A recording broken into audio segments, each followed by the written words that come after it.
Hey guys, I just wanted to apologise because as you can see I'm currently on holiday in Croatia. We batch recorded a bunch of episodes right before I went away, and unfortunately some issues happened with the audio, so we can't use the proper audio. We have to use the audio from the camera mic. The answers are still there. We wanted to release the episodes and provide that value, but the audio quality might not be quite as good as it usually is. So thank you for bearing with us, and I will see you when I get back home. In today's episode, we talk about the best way to do market research to know if your product is actually any good.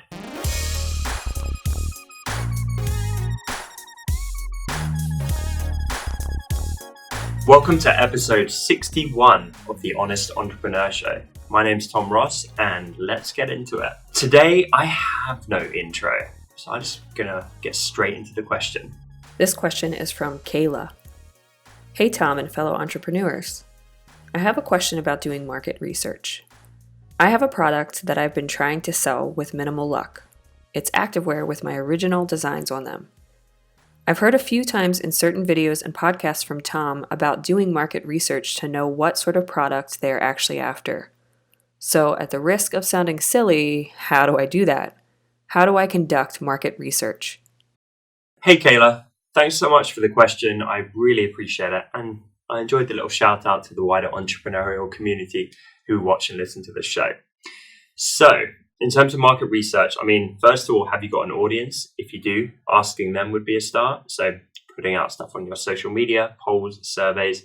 I always talk about one-on-one conversations. So, go and actually talk to people, like jump on the phone, go for coffee, DM, like try and get that real tangible feedback. That's always invaluable. And also, just have fun with it. Turn it into an exercise.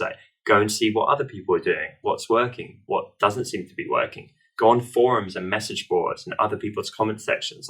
Just have a day or two of being like a private detective and just go around digging and trying to get as many notes and information as you can that are going to better inform your decisions. So then going back to your activewear idea, essentially, if you're not making sales, it means one of a few things is going on. Either the product isn't good enough, and I'm not razzing on you. I have no idea. I haven't seen it, but you need to face that could be a reality, right? Maybe you love it, but no one else does. So that could be one thing. The second thing is that you're just not marketing it properly. So maybe the product's great or has potential, but you're not getting it in front of your target audience. You're not really doing any marketing or sales or distribution, and that's why it's not selling. Or maybe it's neither of those. Maybe it's you're trying to sell it, but your website converts terribly and it's horrendous to use, so the buying experience precludes people from purchasing, and your conversion rate plummets. There could be a few things going on. It's now up to you in your private detective mode to go and investigate that and figure out why. And one of the best ways to do this is try and sell it to people one by one. Don't slap up a website. I talk about this all the time, and just go shouting into the void and hope customers come flocking round. Try and sell it. And there's a few reasons why this is so effective. One, it's going to give you objections. So you're going to get a bunch of people saying no. Try and elicit honest feedback from them. So if you're having those conversations and they're like, no, sorry, it's not for me, don't be annoyed, but be like, okay, completely respect that. Thank you so much for your honesty. I'm really trying to make this as great as possible. And I know people do sell stuff like this, so I would love your honest feedback. What about this isn't for you? Because I want to try and make it better for people. I want to improve it. I want to take your feedback on board. So please don't hold back and be as honest as possible. That is invaluable. Seriously, that information could just be a game changer. Maybe you get some objections where you're like, oh, that's why if I just tweak this thing in my product, then suddenly it opens up that market for me. It's like that Seth Godin quote. So he talks about the rule of 10, where if you introduce your product to 10 people, you try and sell it to them. If they're all like, oh, that's really nice, well done, but none of them buy and none of them tell their friends, then it's probably not a great product or idea, and you should go back to the drawing board and pivot.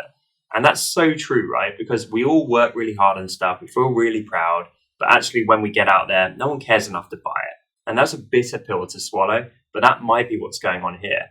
And don't view that as a terrible thing. Realize anyone who sells any successful products or services has probably pivoted a bunch. Generally, it's not the first idea or product right out the gate that flies. I've seen people do dozens of products, and then it's the 31st product that out of nowhere gets a load of traction. And that's where you need to pay attention, because you found product market fit. And that's where you're like, oh, those other things didn't work, but this one's really, really taking hold. And so now I'm going to market it like hell, and I'm just going to go all in, because that's shown me what really, really works with my market. So I would be quick. I would be flexible. I talk on the show about minimum viable product, idea validation. If you don't know what I'm talking about, go watch the episodes on that stuff. But essentially, like, get it out to the market, get the God's honest truth. Do people care? Are they willing to pay? Are they going to tell friends? And if they're not, then no amount of marketing or sales is going to prop that up. It's just not a good product market fit.